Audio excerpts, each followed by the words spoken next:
今日咧約你傾一傾咧，轉咗個地方，咁啊就拜會咗一個教我哋生活嘅人，教我哋生活嘅人嘅地方。今次我哋傾一傾咧，就傾下生活，教我哋人生上，即係如果你有嚟揾我批命又好，或者你真係上過堂嘅話咧，其實都會講好多人生上應該要點做嘅嘢，即係好似學點樣做人咁。我都需要進步嘅，咁啊今日咧就嚟咗呢個地方就拜會呢個仁兄，咁就學下點樣呼吸。咁我哋等阿 Angus 自我介紹下先。係咁啊，你好，我係 Angus 啦，我嘅網名係我佛慈 base。咁我係一個我會稱為兼職返工、全職修行嘅人啦。咁我會視生活或者所有工作上有關嘅嘢啦，其實都係一個學習嚟嘅。咁雖然真係講得好老土，即係每一個經驗都係必須要學習嘅嘢，但係我哋講特別係學佛啦，即係特別係學佛嘅居士，如果你唔係一個有條件或者你今世可以打算出家去修行嘅話咧，咁最好嘅方法就係你喺紅塵俗世入邊，你每一樣嘢都保持覺察，去知道自己而家個心係處於一個咩狀態。覺察到個心嘅狀態之後，就揾方法去調整咯。咁我哋講修行，其實就係修你嘅不行嘅啫。咁所以首先你要知道修我哋唔掂嘅嘢。冇錯。咁但係你唔知自己唔掂嘅嘢係乜嘢。咁所以第一步就係覺察到自己唔掂嘅嘢係乜嘢，再睇下嗰啲唔掂嘅嘢點樣出現嘅。會唔會好多人都會講係一啲原生家庭啊，又或者累世業力啊，又或者星宿星上命理影響，咁嗰啲係表象嚟嘅啫。咁但係後邊發生啲咩事咧？好多時如何或者為何發生係唔緊要嘅，但係你會知道咗佢發生嘅時候，你自己嘅行為模式係點樣。咁我哋咧一開波咧已經聽到佢好有一個畫面，我哋人生應該要點樣做。咁啊，即係 Angus 就係一個咁有道行嘅人啦，咁但係咧，即係喺我哋開始時候輕鬆啲啦，即係唔使咁緊張嘅。咁啊，輕鬆啲嘅情況就係，咁我第一次點樣識到 Angus 咧，就係應該係一個 YouTube 嘅平台，咁啊就睇下朱松米嘅 channel，咁啊睇有關佛嘅嘢，跟住我哋有個Discord 嘅 group，咁我覺得呢個人講嘢好有條理喎，好清晰喎，咁我就詢問佢啲問題。跟住咧，一見到面第一次咧，就好似你畫面見到咁啦，就係一個好清秀嘅人啦。嗰時好似肥啲嘅，而家就清秀啲啦。咁啊，講下啲閒話啦，即係就輕鬆啲啊嘛。一個咧面上咧瘦啲嘅人咧，本身都係一個修行嘅人嚟嘅。一個咧，但係而且咧點樣分道士或者一個佛法有緣嘅人咧，就係睇個頭圓唔圓啊。嗱，雖然咧佢好瘦，但係如果你真係睇佢個頭咧，其實咧係頗圓嘅。呢個人咧，即係呢個類型真係一啲真係修行嘅人嘅樣啦。咁我哋仲有另一個朋友嘅，就一個就好似一個印度瑜伽嘅修行者啦。咁我就第一次見到佢咧，佢個樣咧俾我感覺咧似道教修行者。咁但係原來佢係對佛教有緣。咁啊，其實佢對佢自己嘅生活嘅習慣都好大嘅轉變嘅。我覺得同我啱啱識佢嘅時候，咁啊頭先佢講啦，就話人生上好多嘢係修自己不閃嘅地方啦，即係唔掂嘅地方，我哋先要進步啊嘛，都係冇錯。咁當然啦，嗱佢站喺佛教角度咧，就會覺得好多嘢係可能業力驅使啊，或者因緣際會所驅使啦。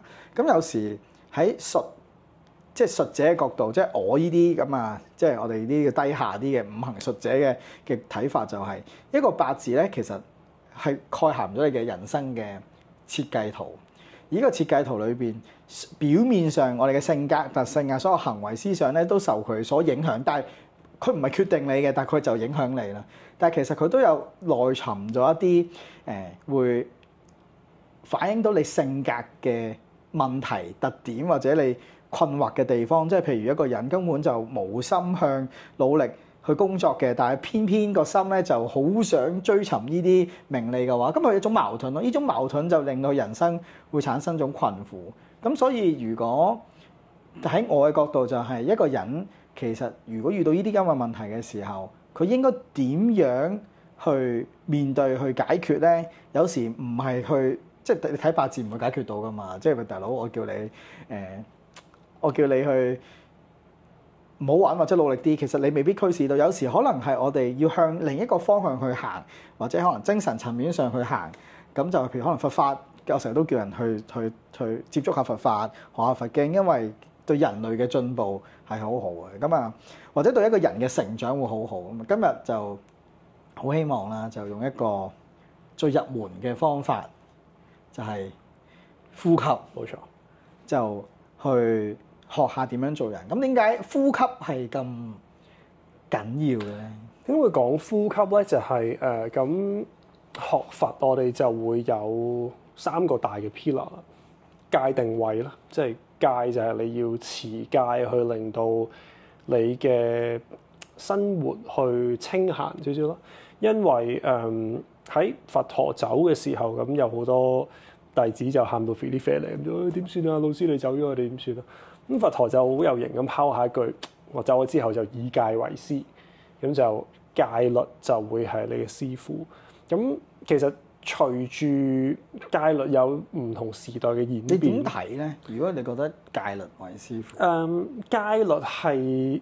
戒律唔係終極嘅嘢嚟嘅，你唔係以戒律為神或者戒律為神聖不可侵犯嘅一啲規條，但係戒律可以導引你達到嗰個最終嘅目標。如果你本身係一個好放蕩不羈啦，可能生活極度唔檢點啦，即係極多女每晚去唔同屋企瞓嘅，同時間你係一個可能好虔誠去拜佛拜懺做法會，所以我哋講功德係唔能夠互相抵消嘅。但係一方面你去做一啲懺悔嘅嘢嘅時候，某程度上你係承認緊你一啲不足嘅地方。咁但係你承認咧，通常我哋就係話我哋知道自己嗰啲犯咗啲錯啲咩啦，咁就向佛菩薩就其實係同佢講我發生咗件事啦。通常就會再補一句我以後就唔再犯啦。嗱，你今晚又再犯，咁你聽日又再拜啦，你今晚又再犯喎。咁其實你做緊啲咩咧？即係其實一種戒律係咪一種手冊或者一個框框話俾你聽？其實如果我咁樣做，其實就會遠離咗本身，因為嗰啲人係。你要記住，嗰啲係羅漢嚟嘅，即係其實一啲想成佛嘅人嚟嘅。咁所以佢哋嘅規矩同平常嘅規矩有少少唔同啦。因為佢嘅目標就係成佛，所以佢哋個規矩就係因為佢哋想成佛，佢哋個目標咁既定有佛祖就俾咗個方法佢，咁所以佢哋就按住個方法去做啦，唔係上人啊，即係有時都會亂咗。有兩個角度嘅，第一個就係佛教講到尾就係解脫道嘅啫，即係佛法係得一樣嘢嘅啫，就係解脫。咁因為我哋呢個世界好苦啦，即係可以去無限延伸講好耐。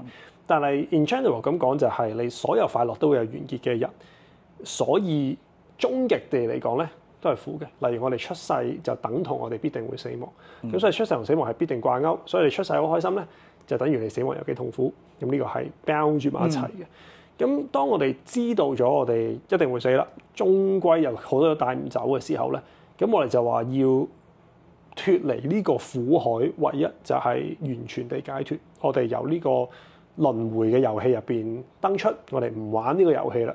我哋可以喺個遊戲以外去觀察翻呢個遊戲又好，或者成為一個隨時自己走出走入，你當做 GM 咁嘅 concept， 一個管理員咁嘅 concept 又好。咁但係呢個解脫嘅概念係佛法唯一嘅宗旨。咁所以戒律就係一種幫助你解脫，幫助即係一種遊戲嘅手冊。遊戲手冊有兩個角度嘅，戒律可以幫助你解脫，同時間戒律可以幫助你得到一啲所謂叫人天福報。好簡單咁講就係我哋今世係人啫。如果大家會相信輪迴，即係 so happen 會相信輪迴係我哋今世做嗰啲嘢，有啲印記印咗落，我咁睇啦，印咗落去個八字入邊。八字唔係影響你嘅，八字只係一個 display 翻你過去業力嘅一啲軌跡。咁你下一世我又再算過嘅時候，就會算到原來 Angus 過去生發生過種種呢啲嘢，其實好似講到好遠㗎，唔使講得咁遠嘅，就只係我亂咁過馬路唔睇燈，就有機會俾車死。有呢種算，即係我再將佢拖長啲算法嘅。其實台灣咧，香港就少見啲。台灣有種叫達摩經，咁係一種用八字嘅方法算你前世今生嘅嘢嚟。咁你你準唔準係啦？冇得評論，因為我唔識嘅。不過係有呢一種嘅講法，就係從你個八字去反映翻你前世同未來世係咩嘢嚟嘅一種方法嚟嘅。所以其實呢樣嘢係有嘅。係啦，咁當我哋知道咗呢樣嘢咁，即係知道咗呢個六道輪迴係由過去生影響現在世，或者由我而家呢一刻嘅行為就係譬如我伸手去攞支茶，我就會攞到支茶；我倒支茶落個口，啲茶就會跌咗落口。即係呢個因果關係係好基本嘅。只不過我哋喺命同埋命中間，我哋見唔到啫。但係過去生嘅因一路都成為緊我哋現在生嘅果，而家做緊嘅因，亦都可能會成為呢一世或者我哋將來世嘅果。咁所以喺佛教呢個睇法嘅時候咧，就係你要守好而家嘅每一個因。我唔想俾車撞，我就唔揦好衝出馬路，我就唔跟燈過馬路，我就望清楚。咁我能夠做嘅因都做晒啦，我都仲係俾車撞，咁我認命啦。咁係咪 for 未來嘅練習嘅咧？即係如果佛教用你嘅講法，其實係為咗未來而做一個打算咧。咁有兩個角度嘅，佛教好多角度。我哋會有未來嘅解脫，為咗未來嘅福祉而家我選擇咗啲嘢，或者我哋而家純粹就係講一個叫現法樂住，即係而家呢一刻我就能夠現世報，現世報就係如果你而家呢一刻感到清靜 ，versus 我可能係一個欲望好重嘅人，我可能要係咁買嘢，我要係咁炒股，因為為咗我要下一個月我要換架靚車。咁你而家就已經放咗自己喺一個波動好大嘅欲望嘅海入邊，令到自己唔開心嘅機率可能會多啲嘅。即係呢個時候啱啱就即係美股就裁員超級過山車啦。咁如果你係一個熱愛賭博嘅人咧，可能熱愛高額賭博或者可能高槓桿賭博嘅話咧，咁其實你已經放咗自己喺一個有50% 會成功、有50% 會失敗嘅人嘅籃嗰度。versus 一啲可能係本來係好少欲知足，好多 friend 可能住喺南丫島啊，即係好少嘢嘅啫，就已經好快樂噶啦。咁你就可以 keep 住一個快樂嘅指數喺好高嗰度。你快樂呢樣嘢一陣先講啦。咁我哋會最簡單去講咧，戒律係可以令到你下一世衰極你都做人。呢個 concept 因果業嘅 concept 嘅啫。五戒我哋講殺生，就純粹係唔會自己殺死動物啦，或者所有生命啦。偷盜啦，偷盜就係指貪欲嘅。貪欲我哋係講嘅可能甚至係偷橋，又或者總之偷任何嘢去，其實都好闊嘅，其實好闊嘅貪欲係啦。咁但係當然有重同埋有輕重。以前就係講話唔知幾多文錢，或者總之幾多個錢就係叫大貪，有幾多就係一啲少啲可以懺悔。咁但係 anyway 就係防止自己貪欲，令到自己貪欲去做咗一啲超越界線或者令到你得出惡果嘅嘢，跟住之後就邪淫啦。咁現代人嘅講法就係唔會去純粹係因為慾望而做一啲不道德嘅嘢，可能係小朋友啦，可能係你會去強姦，又或者你會去太空遊事件之類咁樣嘅嘢啦。跟住之後就妄語，咁妄語咧就係其實成日犯嘅。咁妄語係可以好闊嘅。我哋會有兩事耳語惡後，即係呢啲古文。而家講就係我哋唔會講人壞話，我哋唔會講一啲無聊搬弄是非去突出咗自讚毀他，即係我係比你高，我有好多呢啲咁嘅 informations， 令到你覺得你係低賤啲嘅，又或者我係要搬弄一啲小動作去埋堆，又或者為咗個人利益啦，為咗個人利益啦，其實都係制止貪念，制止愚痴，制止親心。最後就係飲酒。咁飲酒咧就係叫遮戒咧，就係有飲咗酒咧，你會比較容易發生頭嗰4項，但係佢自己本身就不足以成為一個惡念本身嘅嘢嚟嘅。所以而家睇到而家呢度嘅你，就會發覺死啦，全部都有，點算啊？放心，今日咧雖然都係講緊佛嘅，但係咧我哋因為即係 Angus 就係一個咁有趣嘅人，佢本身就係一本字典。佢就會全部一次過講晒咗，咁所以咧放心，我哋今日目標唔係講嘅。咁我哋正因為我哋係要做呢個即係頭先所講嘅律戒5戒啦嘅嘢啦，係一個距離啦。咁當然啦，即係我哋有時都會講嘅，就係做得幾多得幾多啦。咁但係當你完全未做到嘅時候，我哋會唔會有啲嘢輕鬆啲、入門啲，起碼我現世報得嚟，可唔可以稍為舒服啲？我唔好諗將來啦，起碼我而家依一刻活好啲，或者可以唔好咁受外來嘅影響。即係譬如，就算好似頭先咁講啦，股市咁樣，咁啊，你如果買去跌咪開心咯。咁但係如果你買去升嘅話，你就好失敗，因為本身呢一樣嘢就係零和遊戲，有贏嘅人就有輸人啊嘛。咁你贏咁可能會有一刻開心啦，咁但係當你輸嘅時候，你就會無限嘅失落。咁喺我哋嘅人生裏邊，無論喺財又好、拍拖又好、分手又好、離婚又好、結婚又好，各樣嘢，生小朋友、失去咗小朋友都好，呢啲嘢都會令到我哋好不安或者好唔舒服。咁今日其實我哋嚟到咧，就係學習一個最簡單嘅方法。係，終於翻埋配合啦。係好犀利。咁我扭得咁遠，其實點解要咁講咧？就係其實好多人唔係特登犯戒嘅，佢哋係不知情地受情緒梳擺、情緒控制去。可能我成日一個 classic example 就係我喺地鐵度突然之間有個好靚嘅女生，長大捲毛頭髮，孭住 AMS， 着住個高踭鞋行過，就一嘢高踭鞋就踩喺你腳趾嗰度。咁呢一下令佢就見到咁風騷喎，踩我咩事啊？你八婆！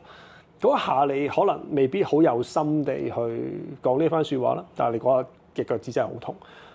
但係由佢踩咗你隻腳趾，去到你痛，跟住你嘅神經傳達到你個腦度啊！師傅話痛，去到你選擇擰住面，去到你見到佢，去到你想選擇用啲乜嘢語言去鬧佢，或者要繼而動武嘅時候，中間其實係一個好長嘅距離。我啱啱都即係嘗試形容得咗好多個 step，但係日常生活經咧，我哋係唔會知道有咁多個 step 嘅。我一嚟情緒生起就你講咩啊？跟住之後就嚟了噶啦。咁點解咧？就因為我哋冇咗一個好基本嘅覺察力。咁點解一開始會去學習呼吸？就係佛教入邊有好多禪修啦。咁我最開始就係講緊戒定慧啦。其實我淨係講戒呢有排講。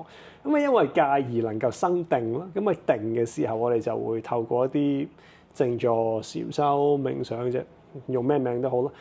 但係啲字眼上雖然係好似好深奧啫，變得好簡單。其實我哋就只係透過我哋嘅呼吸去觀察緊我而家呢一刻個腦發生啲乜嘢事。咁即係頭先即係呢個講法，即係做一個翻譯啦。即係其實我哋嬲一個人咧，就好似好直接就係嬲啫。但係其實我哋嬲有一個過程嘅，因咩事我哋個腦啊、身體嘅情緒啊、感覺啊，個腦諗啲咩，再反射，然之後靠把口出嚟，其實有個過程嘅。咁我哋就希望，或者我哋要覺察到就係，起碼而家呢一刻，你係喺呢個過程裏邊邊一個狀態。當我哋覺察到嘅時候，我哋就可能叫做控制到佢啦。可能你知道我係咁先啦，即係可能你知道你每一次發嬲，可能你都係唔知點解嘅。去到你可能有10次，你就開始知點解咯。因為咧喺術數裏邊咧有一樣嘢都有啲類近嘅，就係譬如我哋一個人發脾氣，咁啊咁嘅情況嘅組合咧，術數嘅組合會發脾氣咧，我哋叫制殺太過。制殺係咩咧？有食神同傷官同殺嘅。好啦，食神傷官係咩咧？係一個我言行表達一種我情緒由你把口所輸出嘅嘢嚟嘅。當呢一樣嘢過分地克制到官殺，官殺係咩咧？自制能力嘅時候，就會衝動地衝口而出，可能得罪人啊、有是非啊呢啲咁嘅嘢。輕強嘅就係咁啦，嚴重嘅就係可能情緒病啦嘅事件咧，全部都係來自食傷嘅。咁而喺咁多個八字組合裏邊咧，最麻煩即係最難處理嘅咧，就係食傷出現問題。因為食傷就係你把口講噶嘛，而食傷都係你嘅情緒啊嘛。當食傷出現，即係食傷太重嘅時候，就會發脾氣啦，亂做錯嘢啦，即係嬲人啊、話人啦，係嘛？過分地做一啲過分嘅行為，即係譬如，就算你唔舒服，即係或者人哋整親你，喂，你整到我啊，好簡單講一句，其實冇乜嘢問題。但係你選擇咗一個過分嘅處理方法，就可能喐手啊、打佢啊、鬧佢八婆啊，呢啲咪過分咗咯。咁呢個就係一個問題啦。而食傷，當佢弱得滯，受克又唔得個，又會抑鬱啊、唔開心啊成。所以情緒嘅問題喺咁多個八字組合裏邊咧，就係最麻煩嘅。所以其實就同頭先你講嘅咧，喺我裏邊腦裏邊諗一術數同你所講佛嘅諗法上咧，佛學嘅諗法上咧，有啲類近，就係情緒其實就係講緊情緒上嘅控制同埋你察唔察覺到佢一個問題嘅所在。係因為要控制就有好多種嘅。第一就係我靠死忍，即係我見到佢生起，我可能撳唔住佢，因為撳得多你都會內傷。咁所以最好嘅辦法就係你見到佢如何生起。你喺即係有個因着手咯，就諗辦法就係咁。佢點解會生起咧？我可能同我有啲咩價值觀有衝突啊？我爸阿媽係咪咁教我？咁我係咪當我爸阿媽講嘅所有嘢都視為不可改變？有冇邊啲底線？我會唔會可以喐一喐條底線？雖然喐得就唔叫底線。咁但係你要不斷咁去審視自己背後嘅邏輯係啲乜嘢，令到我下一次面對同樣嘅事件嘅時候，我可以有多個睇法。咁所以。所有呢啲係由覺察力開始，咁佛教就會用好多呢啲方法去提升自己嘅覺察力啦。咁我又諗下就會發現其實全部都係由呼吸開始嘅。咁我就算咧，我下查3000字就啱啱講嘅全部你都唔使知嘅。呢一刻開始要知道嘅嘢就得，就淨係呼吸。咁我哋點解係呼吸開始先咧？因為我個人其實呢個唔係佛教嘅內容嚟嘅啫。我哋會講呼吸係根本啦，呢一條命嘅根本啦，即係由出世我哋就係由一個吸開始，我哋第一下喊聲，我哋開始呼吸，去到我哋死嘅時候，我哋最心存最後一念呼出就完啦，呢一世就完，即係作為 Angus 呢個角色或者一個生命嘅週期就係一個呼吸。咁你中間所有伴隨住嘅嘢，都係因為你有呢個呼吸，而你中間會得到呢啲嘢。無論你信唔信下一世嗰個仲係咪你，上一世嗰個係咪你，都冇乜所謂。但係總之呢一世咧，作為 Angus 呢個角色咧，隨住呢個呼吸嘅完結，我哋就會冇咗。但係從來都冇人教我哋呼吸嘅喎，即係有好多都好緊要啦。雖然我哋話行路好緊要啦，食飯好緊要啦，站姿好緊要啦，坐姿好緊要啦。但係我覺得呼吸係更加緊要，而家係冇人教過你嘅。咁我哋可能睇翻好多以前古典嘅經典嘅話，我哋知道可能係喺古印度因為公元前15世紀瑜伽呢一個派別，即係唔係淨係做嗰啲瑜伽，其實佢入邊又包含咗好多同呼吸有關嘅智慧嘅開發嘅嘢入邊。跟住之後，甚至去到我哋即係中國，我唔記得邊個朝代，道教啦，呢個道家，未必係道家，係道家嘅，好似小周天、大周天。小周天、大周天係講氣脈嘅運行啦，都係呼吸嚟嘅重視啊嘛。黃帝內經入邊已經有講我哋3條氣脈嘅運行，亦都可能同古印度有關，我哋就會講一啲脈輪有關嘅嘢啦。咁全部都係透過呼吸去打通嘅，即係所以我哋會講氣啦。但係氣就係存在喺氣脈入邊嘅一啲能量又好，咩都好啦，氧氣啦，你可以當係，因為我哋唔吸收氧氣，我哋就唔會有能量喺我哋血管入邊去將呢一啲能量去運行喺我哋嘅肌肉之中，去令到我喐到呢個身體，其實都係因為呼吸而帶俾我嘅能量。呢啲能量見唔到嘅，即係我唔會見得到氧氣，我唔會知我吸咗幾多，但係一個通順嘅呼吸咧，你個人係會好有活力嘅。咁啊，又會審視下呼吸、身體同埋一啲感受情緒相關，即係呢3樣嘢係好掛鈎嘅。當你好唔開心、好崩潰嘅時候咧，你探到 feel 嚟啦，你會開始咁樣啦，跟住你會上氣唔接下氣啦，跟住都係呼吸。你去到追巴士嘅時候，你需要大量嘅氧氣去令到你可以突然間爆發嗰下，我要衝到嗰下。明巴士咧話3分鐘後先到嘅，你跣我，跟住我就要跑出去嗰下，你都係靠呼吸去 sustain 你啦。咁呢啲都係身體需要或者情緒需要嘅嘢，呼吸去配合。但係因為我哋唔能夠貿然去控制身體，同埋我哋唔能夠控制情緒咧，我唯一能夠控制嘅就淨係呼吸。所以呼吸係你唯一能夠調整身體，去作為一條鎖匙去打開你身體同埋情緒入邊嘅一啲鬱結又好，或者一啲嘢啦。呼吸就係嗰個控制器，即係似乎係利用呼吸去作為一個開關，就係去覺察自己到底自己係咩問題所在。係，所以就用呼吸嘅方法就控制到。其實都係啦，即係做一個小嘅分享啦，就唔關我做數師事嘅。咁我好耐之前，我係教小朋友游水嘅。咁咧教小朋友游水咧，咁小朋友最中意就係喊啦，因為佢驚啊嘛。咁你點樣控制到一個小朋友由一個喊緊驚嘅狀態而冷靜咧？而可以話俾大家聽，絕對唔係叫佢唔好喊，係冇用嘅。咁你叫佢都係呼吸喎。我即係諗下，我都突然喚醒咗我呢個記憶喎，係一個我強項嚟㗎。即係我氹人哋，令到人哋唔喊唔係氹啊，係令到個僆仔唔喊或者小朋友唔喊咧，就係叫佢合埋個口。因為一個小朋友喊緊嘅時候咧，係唔會用個鼻唞氣㗎嘛。咁個鼻全部都鼻水啦。咁我唯一唞氣嘅方法咧就係用口。你只要令到佢肯聽你講，合埋個口嘅時候咧，佢就自然能夠平靜到個情緒。然之後，當你同嗰一刻平靜咗，你同佢講咧，佢先會聽到你㗎。其實人大個咗都係一樣嘅啫。其實我哋情緒波動嘅時候都係諗唔到嘢。喺口同鼻呼吸係有少少根據嘅。當你口呼吸嘅時候咧，通常你都係吸咗好大啖啦，好直接啦，好淺，好急而好淺，通常都係胸式呼吸。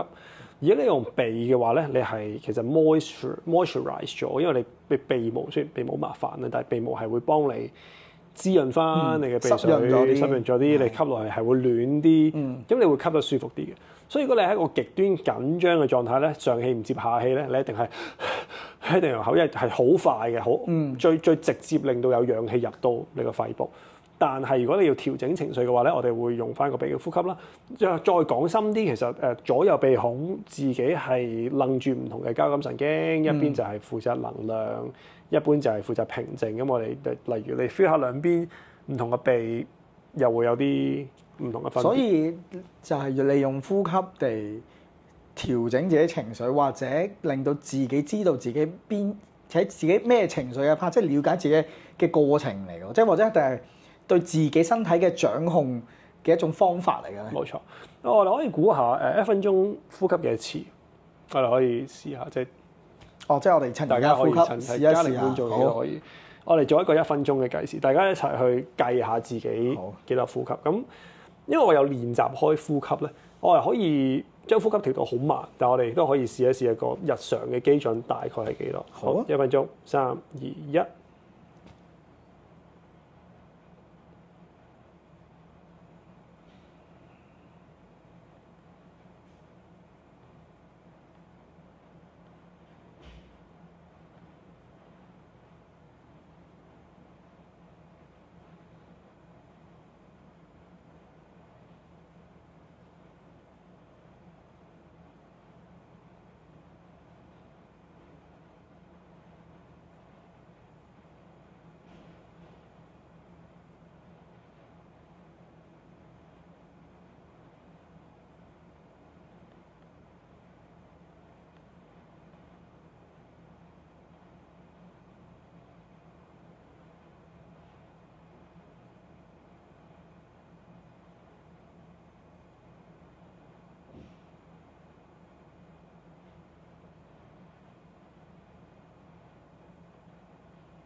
好，你呼吸咗大概幾多次？哇死啦！我淨係數咗3次就完咗1分鐘。3次係偏慢嘅。正常咧，即係我哋係一個有冷氣開放同埋幾舒服嘅空間啦。咁相對上你嘅呼吸會慢啲嘅。正常我哋呼吸應該係大概14至16次啦左右。即係你日常行緊路，又或者你需要活動嘅時候。如果你呼吸能夠 regularly 咁樣落到去6次呼吸咧，每分鐘6次呼吸咧，其實已經算係一個好好嘅 progress。即係我哋係講緊5秒鐘嘅呼同吸。我啱啱係2次，因為一個好深去全身 expand 曬落翻嚟。如果你會習慣可能練習過瑜伽、冥想或者跑步，你會能夠控制到呼吸嘅話咧，呼吸係可以隨意調動嘅。當你喺最嬲嗰刻嘅時候，你即係點解會叫你深呼吸？但係亦都未必每一個人都能夠做到深呼吸，一陣會再講下點樣先可以做到深呼吸。但係如果你可以減慢到自己嘅呼吸嘅話咧，同時間你係屙出嚟緊你嘅副交感神經，跟住之後你會令到多啲氧氣進入你身體，你會令到你嘅皮質醇下降，你有好一大串科學上嘅連鎖反應，你會改變咗神經嘅回路。咁我哋喺即係有啲拋書包啦，就係我哋以前喺石器時代或者我哋仲要狩獵嘅時候咧，有一個叫 flight or fight， 即係打或逃嘅身體嘅心理模式，身體嘅心理模式，身體嘅模式。身體嘅模式之下咧，當你一受驚咧，你就會心跳加速啦，你就會呼吸得好快啦。個原因就係因為我哋以前喺祖先嘅年代咧，你得兩個原因係受驚嘅啫。一係就你要打獵，你要泵行啲血，我要嚟啦。一係就逃走，一係就逃走，一係所以就打滑逃。咁兩個原因之下咧，我哋都係需要心血去令到我哋加速，同追巴士係一樣嘅。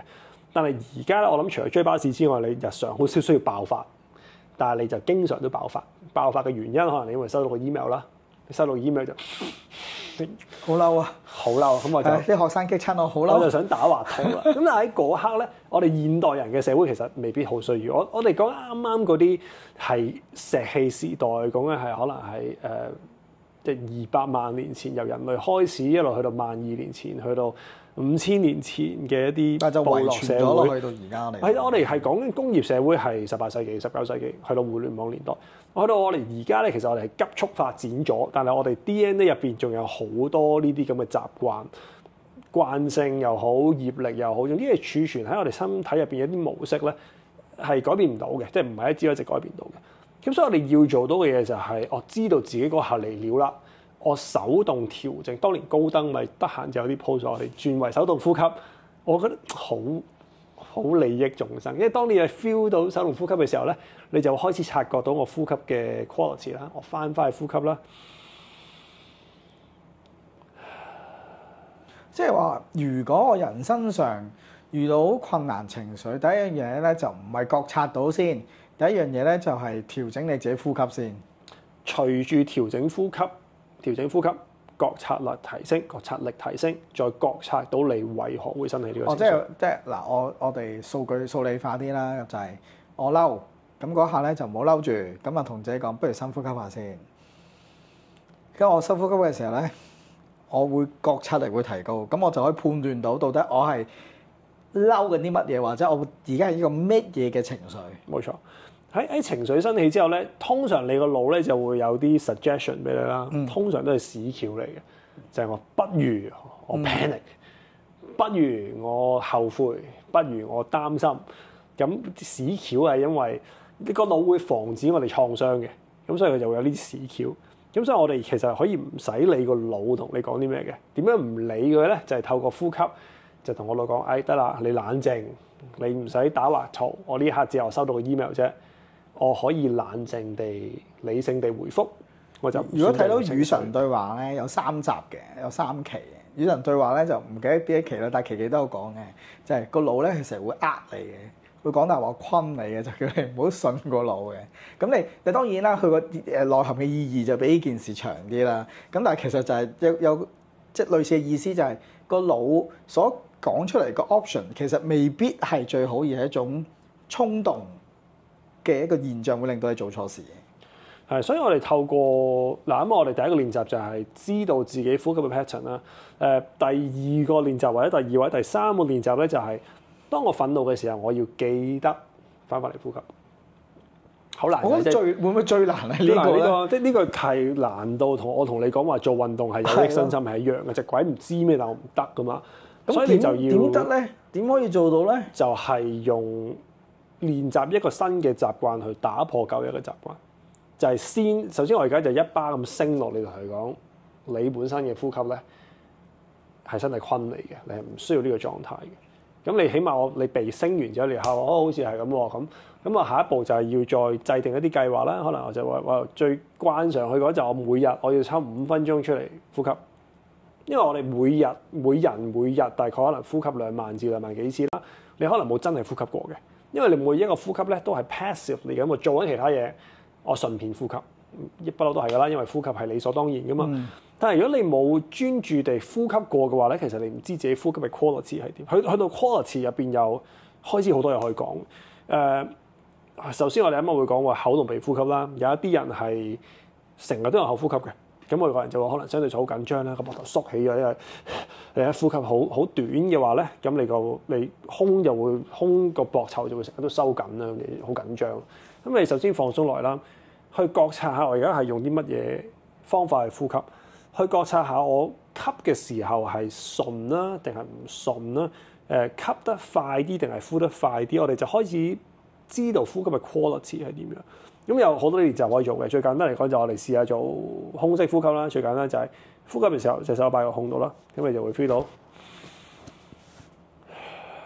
咁你個胸口會脹起啦。咁我哋就可以再擺埋側邊咯，即係擺喺大概肋骨呢個位嗰度，係啦咁啊。呢個都脹起啦，跟住之後又可以隻手擺喺後背咧，係啦，上多少少。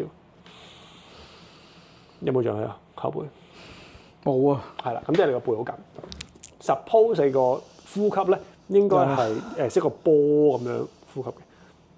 啊有啦，如果我每一下呼吸咧，我都係用晒全個上身去呼吸嘅話咧，咁你每一刻都係按摩緊，即係我係有彈性嘅。有啲或者我之前試過咧，我嘅左邊係好緊嘅，我左邊係唔參與呼吸嘅，即係我要你呼吸，我後邊個肌肉就我唔做，我罷工。咁你控制唔到，咁你可能就要去針灸、拔罐、推拿、拉筋，訓練翻佢去同佢和好，令到佢都會參與翻你嘅呼吸入邊。咁啊，除咗胸式呼吸之外，我哋啱啱就會講過有腹式呼吸啦。咁啊，就擺喺個小腹嗰度，咁你就又再吸入個小腹，個胸完全唔喐嘅，淨係小腹脹氣。咁啊，做埋呢一步之後咧，我哋就會去到全身嘅呼吸。吸落去個腹度先，再吸埋第二啖落埋個胸嗰度，咁會 feel 到全身好似氣球咁上去，再全身咁收緊。如果能夠做到呢個咧，我哋就先係叫一個深呼吸。咁有好多人係話我唔係唔想深呼吸啊，我參與唔到，我唔識用腹式呼吸。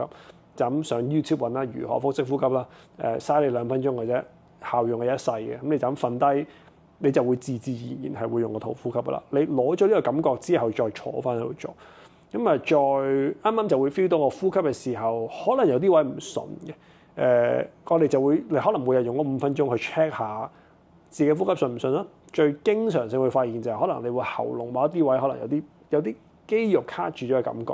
可能心口位會有啲揞住啦。當然我哋會講一啲，如果同啲脈輪相關，又或者同情緒相關嘅，就可能有啲情緒積聚咗喺啲心口位嗰度。咁你要調整佢啦。咁呼吸都可以幫助你調整呢啲儲咗落嚟嘅情緒。咁所以你每日就立一個 flag，即係就會立一個5分鐘，但係你要做喎，唔好齋立完之後唔做。因為每日花5分鐘，起身又好，瞓覺前又好，用咗個5分鐘去做覺察嘅話咧。調整咗呼吸咧，你得到咗呢個技能，你習慣咗每日都做。你下一次嬲嘅時候，你就會記得哦，前嗰排我睇呢個 podcast 嘅時候話叫你呼吸，我覺得有冇唔同先？咁你 feel 到有唔同啦，咁你先會繼續做落去。所以你係要 keep 住每日要有呢個習慣，先喺關鍵嘅時候，可能你得翻1/10嘅機會用得翻。但係如果你唔 build up 呢個習慣嘅話咧，你就一定唔會有呢個覺知喺最衝動嗰刻生嘅。即係習慣咗先，將呢樣嘢成為習慣，有用嘅時候先用到噶嘛。你都唔習慣有用嘅時候，你點會攞嚟用咧？係啦，所以大家就要即刻 confirm，即刻每一日都要係啦。就咁呢樣嘢就係零斷勿斷。係啦，就成日同啲客講，喂，你做下冥想啦。咁啊，做唔到冥想咁點啊？做下呢個5分鐘嘅呼吸法。因為冥想我覺得太深，因為冥想咧，你New Age 嗰邊又叫冥想啦，嗰啲咩唔知大天使啊、Michelangelo 啊，我想像自己個脈輪啊，想像有啲火啊，想像有光啊，想像有黃色啊、藍色啊，全部都係冥想。咁但係可能就係撈咗好多神怪嘢，或者甚至係一啲巫術啊，唔知啦，有好多嘢喺入邊啦。咁所以我就而家都暫時避咗唔講冥想。禪修咧就有太多佛教嘅 background， 唔知咧又好難講。呢啲咁嘅就咁，我哋可能閒話家常咁，好難講得晒。我就不如淨係講呼吸，淨係用一個最簡單，亦都講咗話係人生中最重要嘅嘢。調整好呼吸，順便係調整埋你身體，調整埋一啲可能係長久嘅病痛，令到你覺察力提高，冇咁易發嬲，冇咁易做口業，令到你未來嗰世好啲，咁你個八字就會靚啲咯。係，即係其實我偷睇過佢個八字，一個人能夠歸依到或者對佛有緣咧，mostly 咧都係個八字要幾靚先嚟。可能係調翻轉，可能係八字照八字一塊鏡嚟嘅，佢只係透過塊鏡去照翻我呢一生嘅 parameter 出嚟。咁我上世可能做啲好似都有選擇嘅，咁唔通每一個同你同一個八字嘅都係歸依咗咩？又都唔一定嘅。所以但係都有個條件噶嘛，即係個條件能夠歸依，呢件事係可以話俾大家聽唔容易。但係歸咗依啊，亦都唔一定可以做一個稱職嘅佛教徒。都係，不過接觸到其實都係一種福報咯。跟唔真係唔係個個都有能力嘅，所以有時候我都會即係唔通個個叫大家你信佛咩？有時可能唔同程度嘅接觸係對你今世或者之後一世有幫助。咁但係起碼而家呢一刻裏邊可以用呼吸令到你自己平時嘅情緒唔好咁受佢牽連。如果一個八字係日主弱，即係冇根氣咧，而制殺太過咧，係會特別嚴重嘅。咁即係會對自己情緒完全失控啊！咁呢啲咧嘅八字咧係好適合，起碼做呢個嘅呼吸法，或者本身其實制殺太過嘅人咧，都係好容易要做呢一個嘅呼吸法。咁點解咧？因為如果日主弱，即係對我自身嘅控制咧係失去咗呢樣功能，或者根本就唔強啊嘛。咁我控制佢，咁即係用印星嘅力量啦，去壓制自己嘅情緒啦。咁呼吸就係一種印星嘅力量，你當宗教力量又好，練習都好，知識都好，就係令到自己嘅情緒可以稍為受控啲咯。所以呢啲八字嘅人係好適合。我哋又唔會講係宗教嘅力量，因為首先係唔係因為有任何佛或者菩薩嘅加持去令到你得到呢樣嘢，呢個係你本有嘅能力嚟嘅，呢係你本有嘅平靜嚟嘅。你只係透過一啲我哋只係稱為對抗一啲過去嘅習慣啦，因為過去嘅習慣就影響到你現在。咁你只係亦都唔係話你做咗一下5分鐘嘅呼吸，你就可以之前嘅所有戾氣一次過洗晒。如果你我當而家你40歲啦，即係你40歲標出嚟嘅習慣，先唔當過去世先。咁你都唔 expect 用5分鐘我就可以洗晒佢。咁所以你起碼你打個和，你未來嗰40年，咁佢就80歲啦嘛，下年下世好啲。但係我哋可能講話你做5年，你做10年，咁你對沖翻你過去嘅習慣咧，咁已經會令到你得到改善。所以即係可能再更正翻啦，即係如果你係宗教嘅冥想嘅咧，就係可以壓制到自己嘅情緒，所以宗教力量係可以幫到人哋度過情緒嘅問題嘅。咁但係呢一種呼吸咧，反而係提升到你自己對自身嘅控制能力咯。即係雖然我人個八字就係日主弱，咁唔代表我唔可以透過練習令到我人對自己身體上嘅掌控強啲咧。咁而一種練習就應該係對人自己對自己身體上嘅掌控上，都戴個頭盔先。有啲人係唔適合嘅。如果有啲純粹係身體功能上，可能你本身係有心臟病啦，你有高血壓，你有一啲心血管疾病、心肺疾病，你係唔能夠好減慢咁呼吸，會令到你唔夠氧氣，或者可能有 PTSD 會令到你 panic 嘅。當然我哋會話 panic 嘅時候會叫人深呼吸，但係有啲人係唔可以嘅。咁但係嗰啲咁嘅病史就要尋求專業人士協助咯。咁但係大部分人我都可以話，例如跑步係可以鍛鍊翻嚟嘅，即係就算你個肺幾弱都好，你有幾散都好，你係有能力可以做慢跑嘅。咁只不過你做定唔做嘅啫。咁呼吸都係你有能力去呼吸，你只不過想唔想有覺知地呼吸，去令到佢 benefit 咗你喺情緒控制上面嘅嘢咯。所以係一個非常之好嘅練習嚟嘅。當然，如果大家身體唔係咁好，就要向醫生查詢下可唔可以咁做啦。咁所以其實呢一個方法係非常之咁好。咁如果你個八字又好，係制殺太過，或者係本身對情緒上想自己控制得多啲，或者令到自己更加進步嘅，呢一個呼吸方法就係一個好好嘅。唔係入門啦，即係唔係佛法嘅入門啦。不過係 Angus 本身係一個信奉佛教嘅人啫。咁呢個方法係一個令到自己有提升嘅方法啦，可唔可以咁講啊？當然佛教會好推崇呢啲呼吸法去 unlock 咗你之後嘅條件，再去學習佛法啦。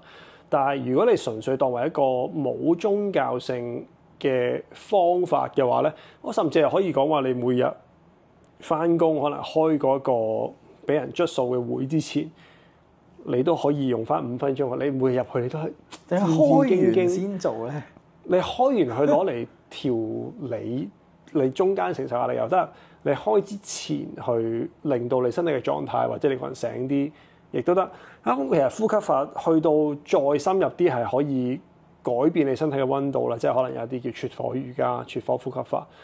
啲西藏嘅喇嘛或者啲印度嘅修行人係可以唔着衫喺喜馬拉雅山上面係用呼吸去保持自己嘅温度嘅，可以去到咁實，亦都可以只係你去，可能你有啲嘢要同女朋友講，你好緊張，你求婚又好，求散又好，呼個吸先，你準備狀態 OK，你先去做。咁呢啲調整狀態嘅嘢，就覺得每個人都需要有一個方法袋落袋，唔一定係呼吸嘅。呼吸只係一個最 accessible，因為每個人都有，而係可以即刻做。咁 versus 有啲人係話我要去唱 K 發泄，我要飲酒發泄，我要去行山咁。咁你開個會之前，你得5分鐘，你冇得行山啊嘛。咁但係你又可以透過嗰個呼吸去調整。咁所以呢個作為調整嘅方法咧，個人覺得係要練習定而待定喺褲袋度隨時使用嘅。都係一個好嘅方法。所以第時有一批命，你今次冇睇到條片，我第2次都會同你咁講。當我同你咁講嘅時候，你就會知道你即係咩格局啦。咁啊，今日就多謝 Angus 嘅分享啦。咁啊，希望之後有機會，如果大家中意嘅話咧，咁啊，即係譬如想知道多啲佛法嘅知識啊，或者關於喺玄學同佛法點樣撞啊嗰啲咧，咁我哋睇下有冇機會再同 Angus 就再拍節目啦，好嘛？咁啊，多謝晒。咁啊，希望大家subscribe、like 同埋 share 俾你嘅朋友啦。咁啊，今日就係咁啦。咁啊，約你傾一傾。今日就我諗到個標題名，就係叫做約你傾呼吸，好柒出咁啊！約你呼吸啦，約你呼吸，好約你呼吸。OK， 改一改先，將呢樣嘢調翻上頭先，呢一句一段嘢。咁啊，約你呼吸，咁啊，我哋就學習下點樣呼吸啦，學習下點樣掌控自己嘅情緒同埋，咁你掌控到自己情緒先可以掌控到啲人生。但係我哋又唔講掌控嘅喎。唔用掌控，因為掌控有一個好 forceful 嘅意味。萬一你掌控唔到咧，咁你就又跌咗落去唔開心嘅一半。咁所以我哋就會講話盡力咯，即係因上努力，果上隨緣。即係嗰個因係我都袋住一套呼吸法，我希望透過呢個呼吸法可以做呢樣嘢，但係我唔敢肯定嘅喎，因為可能我呼下吸，突然間個火車撞埋，火車邊度嚟你唔知，但係唔知噶嘛。咁但係我哋就會知道呢樣嘢係個鎖匙，咁啊知道通常都會開到對門嘅。咁我哋萬一斷咗，咁我哋盡力呼吸啦，唯有學習係盡力呼吸啦，好冇？好啦，今日就係咁多，拜拜。